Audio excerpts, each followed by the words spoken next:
India versus Pakistan 15 फरवरी को होगा in the world cup. Of course match Colombo में होने वाला है। भारत के ग्रुप में कौन कौन है उनकी करते हैं बात, पर बातें तो वैसे और भी करने को है ना, क्योंकि भैया वो सुपर 8 का फॉर्मूला क्या रहेगा, किस तरीके से वो ग्रुप में से आगे टीम जाएंगी, किस ग्रुप में कौन कौन है, is there a group of death and all of that. World cup का शेड्यूल हो गया है अनाउंस। इंडिया पाकिस्तान का अपॉइंटमेंट हो गया fix, which is in the league phase, won't happen in the super 8 and then आगे जाके कुछ होगा। सब कुछ करेंगे बात, और थोड़ी सी बात कर लेंगे भैया जो हो रहा है गुवाहाटी में। अब तो ऐसा लग रहा है कि यार एम्बैरेस कर रहे हो यार तुम। ये सब हैशटैग आकाशवाणी में आप सभी का हाथ जोड़ के स्वागत है। कैसे हो आप लोग? अच्छा एक काम करो, फटाफट से पहले तो सब्सक्राइब करो, और क्योंकि जब आप सब्सक्राइब करो तो मुझे अच्छा लगता है। अब आप अच्छा लगता है तो फिर आप कर लो यार। I just feel good about it, right? तो शुरुआत में एक्चुअली करने वाला हूँ स्केड्यूल के अनाउंसमेंट से, क्योंकि वो कल एक बड़ी करनी है। थोड़ी देर पहले भी ये बड़ी अनाउंसमेंट आई। अफवाहें बहुत गर्म थी, बाजार बहुत गर्म था कि कौन सा मैच कहां पे किसके साथ होने वाला है, ऑल ऑफ दैट। पर अब फाइनल हो गया, आईसीसी की अनाउंसमेंट हो गई, और आपने देखा भी होगा स्टार स्पोर्ट्स पे। मैं भी वहां पे था वैसे। तो ग्रुप इस प्रकार का है जी। पहला ग्रुप जो है वो है इंडिया और पाकिस्तान। इंडिया पाकिस्तान साथ में है। इस बार भी ग्रुप स्टेज में साथ में। इस बार भी हैंडशेक होंगे नहीं होंगे, आई गॉट नो आइडिया। अभिषेक होगा ये बात पक्का। अभी मजा आएगा ना भिड़ो। तो India Pakistan USA Netherlands and Namibia. तो ये हो गए जी 5 हमारे। हर ग्रुप के अंदर 5 टीम्स हैं, 4 ग्रुप है, क्योंकि 20 टीम्स का टूर्नामेंट है। और तो पहले जो 4 ग्रुप्स होंगे उसमें 5-5 टीम्स, यानी कि एक टीम 4-4 मैच खेलेगी, और जो टॉप 2 टीम्स होंगी वो क्वालिफाई करेंगी फॉर द सुपर 8। सो ये बेसिक फंडा है उसका। फिर you divide them into 4 teams each, और फिर 3-3 मैच खेलेंगे, and then the top 2 teams from both pools, वो फिर semifinal and then the finals. You get the point? Okay fine. अब जरा चलते हैं इसमें, लेकिन जो बड़ी बात यह है कि यहाँ पर इंडिया पाकिस्तान तो हो गई। इंडिया पाकिस्तान के साथ यूएसए, नामीबिया और नेदरलैंड्स। जस्ट इमेजिन, पहले तो पाकिस्तान तो वैसे यूएसए से डर रही होगी कि पता नहीं यूएसए क्या करेगी। पिछली बार भी हरा दिया था, तो इस बार भी गड़बड़ ना हो जाए। Netherlands can be the giant killers, वो हमने देखा उनको, लोगों को तंग करते हुए और टीमों को परेशान करते हुए। और नामीबिया, इसमें डेविड वीजा खेलते हैं वैसे, by the way it's not that bad a team. पर मैं एक बड़ा सवाल बताऊं, एंड इट्स अ रियलिटी, कि 12 टेस्ट प्लेइंग नेशंस हैं, वो सब क्वालिफाई हो चुके हैं। 20 टीम्स में से 12 actually full test playing nations हैं। तो आइडियली हर ग्रुप के अंदर 3 होने चाहिए थे। आप 3-3 बांट दीजिए तो हर 4 ग्रुप के अंदर 3-3 हो गए। पर ऐसा नहीं है। इंडिया पाकिस्तान के ग्रुप में सिर्फ 2 ही है, इंडिया एंड पाकिस्तान। तो इसका अर्थ ये हुआ कि एक ऐसा ग्रुप है जिसके अंदर 4 टेस्ट प्लेइंग नेशंस हैं। Yes, you heard that right. I mean it's not ideal, but this is the way it is. मुझे पता है क्या लगता है क्यों है ऐसा। ऐसा इसलिए ताकि गलती से ऐसा ना हो कि पाकिस्तान यहीं से बाहर हो जाए, नेक्स्ट ग्रुप तक उनको लेकर जाना है। इस वजह से 2 ही टेस्ट प्लेइंग नेशंस हैं इंडिया के ग्रुप में। मतलब personally I am not very happy about it, क्योंकि वर्ल्ड कप शुरू होगा तो आप चाहते हैं कि सारे मैचेस जो है वो मतलब उनका कॉन्टेक्स्ट होना चाहिए, थोड़ा कॉन्टेस्ट होना चाहिए। एक दो you just get the drift right, कि India USA, India Namibia, India Netherlands के लिए आपको एक्साइटेड होने में थोड़ा सा मुझे लगता है समय लगेगा। और शुरुआती जो कुछ दिन है उसमें तो ट्रिपल हेडर्स हैं, 2 नहीं, एक दिन में 3-3 मैचेस होंगे। It's going to be a really tight tournament in the first couple of weeks. That's the reality. पर अब ग्रुप बी की तरफ चलते हैं। ग्रुप बी में है Australia, Sri Lanka, Ireland, Zimbabwe and Oman. ये लो जी आ गए आपके 4 टेस्ट प्लेइंग नेशंस। तो यहाँ पे ऑस्ट्रेलिया है, श्रीलंका है, आयरलैंड है और जिम्बाब्वे है। तो आपके जो actual legit test playing nations हैं, तो आपके यहाँ पे 4 हो गए हैं, plus Oman. Oman is also decent team, खराब नहीं खेलते। अभी उन्होंने एशिया कप में खेला भी था, उन्होंने दिखाया भी था कि they are a very decent team. फंसा दिया था एक्चुअली एक टाइम पे, तो पाकिस्तान को भी लटका रहे थे, अच्छी टीम है। तीसरा ग्रुप जो है उसमें ग्रुप तो ये भी अच्छा, क्योंकि हर टीम में अगर आप देखो ना तो एक टीम तो है बस तंग करने वाली। तीसरी टीम जो है वो it is a tight team, England, West Indies, Bangladesh. England, West Indies and Bangladesh. तो अब ये तीनों टीम में से कोई तो एक बाहर होगा। आप मान के चलते हो कि वेस्ट इंडीज, बांग्लादेश में से कोई एक बाहर होगा। It is tough. And then followed by Nepal and Italy. चलो इटली छोड़ देते हैं हम, लेकिन Nepal again very decent T20 team. ये भी एक टीम है जो अभी वेस्ट इंडीज को 3 मैच की श्रृंखला हरा के यहाँ पहुंची, और वेस्ट इंडीज इसी ग्रुप में है। तो this is again a group which is a tough group. पर उसके बाद न्यूजीलैंड, अफगानिस्तान, साउथ अफ्रीका।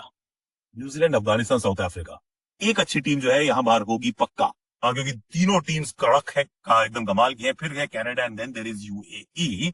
सो ये तो हो गए भैया आपके 4 ग्रुप्स। इसके बाद ऑफ कोर्स जो सुपर 8 होगा उसमें डिफिकल्ट चॉइसेस आने वाली हैं। भारतीय ग्रुप से इंडिया पाकिस्तान में भी, ऑस्ट्रेलिया, श्रीलंका। ग्रुप बी से, ग्रुप सी से you can go with England and say maybe Bangladesh, I don't know, West Indies और या Nepal. New Zealand South Africa Afghanistan semifinal खेली थी पिछले साल और साउथ अफ्रीका खेली थी फाइनल्स, और New Zealand rule them out at your own peril. So ये कुछ इस प्रकार का स्केड्यूल है, बताना आपको कैसा लग रहा है। भारत का of course slightly easier pool है। पाकिस्तान वाला match obviously highly anticipated and may not be as contested, पर हाईली एंटिसिपेटेड होता ही है। और अगर, क्योंकि खास बात ये भी है ना कि अगर हम उनको हरा देते हैं तो कोई न्यूज नहीं होती, वो हार जाते हैं तो भी कोई न्यूज नहीं होती। पर अगर वो एक है उनके यहाँ पे प्लेयर है वो आई थिंक सम ज्यादा वो फरहान है, साहिब ज्यादा फरहान, वो 3 छक्के लगाए थे, डॉक्यूमेंट्री बन जाती है। बुमराह को 3 छक्के मारे उन्होंने, 116 का स्ट्राइक रेट था उनका, 3 छक्के डॉक्यूमेंट्री बना दी पाकिस्तान। तो एक्चुअली अब तो मुझे ये लग गया प्रेशर इज ऑन अस कि मतलब हमें तो जीतना ही जीतना है, क्योंकि सामने वाली टीम को तो हारने की आदत हो गई, और कहीं एक दिन जीत गए। जो 3 छक्के में डॉक्यूमेंट्री बना रहा है, ट्रॉफी लेके भाग जा रहा है, अगर सोचो कि गलती से वो मैच जीत गए तो क्या होगा, भगवान कसम, बाय गॉड, जीना मुश्किल हो जाएगा भाई, तो जीत जाना। पर this is the schedule that the ICC has announced. Do let me know your thoughts, कौन सा ग्रुप ऑफ डेथ है। I think I am a little worried कि साउथ अफ्रीका, न्यूजीलैंड, अफगानिस्तान एक ही ग्रुप में है। That is going to be tight one. Nepal वाला group भी मुझे अच्छा लग रहा है in terms of just the contest कितना होगा उसका ग्रुप के अंदर। And now let's talk about the test match. मैंने पहले रिकॉर्ड करके रखा था, थोड़ा सा लाइट जंप होगा, you can manage that I think. चलो आज के लिए बस इतना है। मतलब नहीं, पहले वो देख लो टेस्ट वाला, फिर उसके बाद मैं यही वाला कॉल आउट दोबारा करूंगा, भी हमें करना होता है। Like share subscribe comment notification घंटी आप जरूर बजाइएगा और सब्सक्राइब कर लीजिएगा। तो थोड़ा सा लाइट जंप हुआ, थोड़ा सा सीटीए में जंप हुआ, it's okay. Thank you so much for watching. जिनके घर शीशे के होते हैं वो लाइट जला के कपड़े नहीं बदलते, ये वाली बात आपने पहले भी सुनी होगी, पर मैं दूसरी आपको बताता हूं। ये कि जिनके घर शीशे के होते हैं पत्थरों से लड़ाई नहीं करते। सी उसे पत्थर नहीं फेंकने किसी के ऊपर, क्योंकि अगर किसी ने आपके ऊपर पत्थर फेंका तो then you will be found wanting, घर टूट जाएगा आपका। और ऐसी सी फीलिंग आ रही है ना, हम घर पे खेल तो रहे हैं, लेकिन जैसी भी हम पिच बनाते हैं हमारी पिच हमारी समझ में नहीं आती। अगर टर्न होती है तो हम नहीं खेल पाते, जब हम बैटिंग करने आते हैं तो मुश्किल हो जाती है, 80 ओवर में हम ऑल आउट हो जाते हैं, और जब वो खेलने आते हैं तो हम 70 ओवर में 3-4 विकेट ही ले पाते हैं।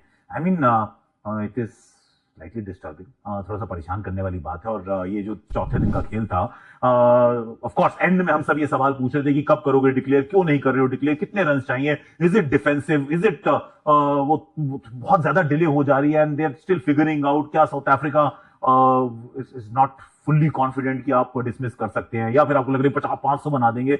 बट देन जब 2 विकेट आपके गिर जाते हैं, देन यू आस्क ठीक है यार, उनको पता है जो वो कर रहे हैं वो ठीक कर रहे हैं, क्योंकि हमसे तो बैटिंग नहीं हो पा रही है और हमसे बॉलिंग भी नहीं हो पा रही है, ये भी सच्चाई है। Actually Guwahati the game really exposed a few things. उसके अंदर अच्छी पिच पे टेस्ट मैच का होना, उस पे पहले दिन हमारे से 150 ओवर गेंदबाजी करना, बैटिंग करने आए तो मार्को यानसन की बाउंसर ना खेल पाना, और जब गेंदबाजी की बारी आई है तो फिर we could run through the South African batting unit even on day 4, and by the end of it we have lost both our openers. तो समस्याएं तो बहुत सारी हैं, अब एक एक करके चलते हैं। तो let me start with actually Yashasvi Jaiswal today यार, क्योंकि इस मैच में जीतने के चांस तो अब नहीं है ऑब्वियसली, पर बचाने के लिए यशस्वी के रन बनाना जरूरी है, और यशस्वी एक ही तरीके से आउट होने लग जाए so that is a problem. See out तो कोई भी कभी भी होगा, दैट इज द रियलिटी। लेकिन अगर आप कट मारते हुए मार्को यानसन के सामने 3 बार आउट है, 3 बार आउट हो जाए, और उसके बाद वो जेडन सील्स डालें तो भी आप कट मारते आउट हो जाए, तो फिर ये सवाल आएगा कि एक तो लेफ्ट आर्म पेस आपको तंग करती है, दूसरा कट जो आपका बहुत प्रोडक्टिव शॉट है, but it also leads to your downfall. बहुत बार आपका जो डिक्लाइन है वो कट के चलते आता है।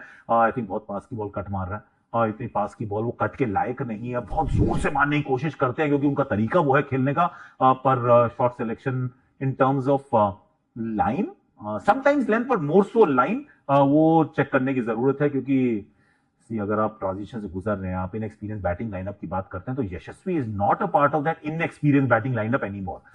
हो गया उनके 2-3 साल अब डेब्यू को, और जो भारत के ज्यादा रन बनाने वाले खिलाड़ियों में उनका नाम शुमार है। तो I am a little worried यार, ये वाली सीरीज में उनके रन ना बनना एक प्रमुख कारण है। नहीं है शुभमन गिल और यशस्वी भी रन नहीं बनाएंगे तो obviously where are you going to get the runs from, तो आंसर आता है केएल राहुल, और केएल राहुल ने भी रन नहीं बनाए।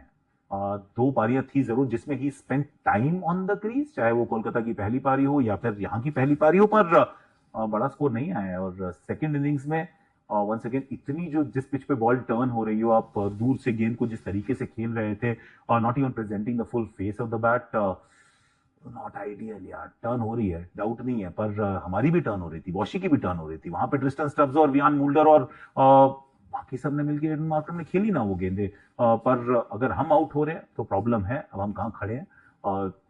ये एक चीज तो मैं कह रहा हूँ कि वाशिंगटन सुंदर के बैटिंग ऑर्डर में करो बदलाव। ऑफकोर्स अभी कुलदीप यादव वहां पर हैं, वो बॉलें खेल रहे हैं, वो खेलते रहेंगे, रात्र प्रहरी के रूप में आए हैं, पर वॉशी आई फील मैं तो कह रहा हूँ दूसरे ही पहले भेज दो। लेफ्ट राइट तो वैसे भी आप सोच रहे हो, आपने भेजा है ना अभी कुलदीप को, 2 लेफ्टी है ना अंदर, साई सुदर्शन के साथ कुलदीप यादव। मैं वॉशी को इसलिए कह रहा हूं क्योंकि इस सीरीज में India best batter is actually Washington Sundar, और आप चाहते हैं कि एक सेशन 1.5 सेशन एक तरफ से तो कम से कम विकेट ना गिरे, और अगर ऐसा होता है तो फिर वो साझेदारियां हो सकता है पनप जाएंगी, and eventually towards the end of the day of course winning is not possible, but drawing a test match is an art. ये भी एक कला है, और उस कला के आपको कलाकार बन के बताना पड़ेगा, क्योंकि 4 points will give you 16% points. I know it's not great, पर हार का मतलब है 0, यानी कि इस पूरी श्रृंखला से आप सिर्फ एक्चुअली ह्यूमिलिएशन, एम्बैरेसमेंट, अपमान लेकर जाएंगे, पॉइंट्स कुछ भी नहीं होंगे दिखाने के लिए। Next 10 months you're not playing any test cricket. So yes, draw करने की कोशिश, 3 सेशन बैटिंग, एंड ऑल्सो क्योंकि एक हमने चर्चा की थी ना कि कब डिक्लेयर करेंगे, क्यों डिक्लेयर इतनी लेट तक कर रहे हैं, they also need to feel the pinch ना, कि अभी पिच अगर खराब नहीं है तो जब 5वें दिन का आखिरी सत्र हो तो भारत के पास 5 या 6 विकेट अवेलेबल हो, तो फिर you will find desperation in their camp. You will also find कि अरे यार क्या बात है सर, क्या बात है सर, क्या बात, ये बात है।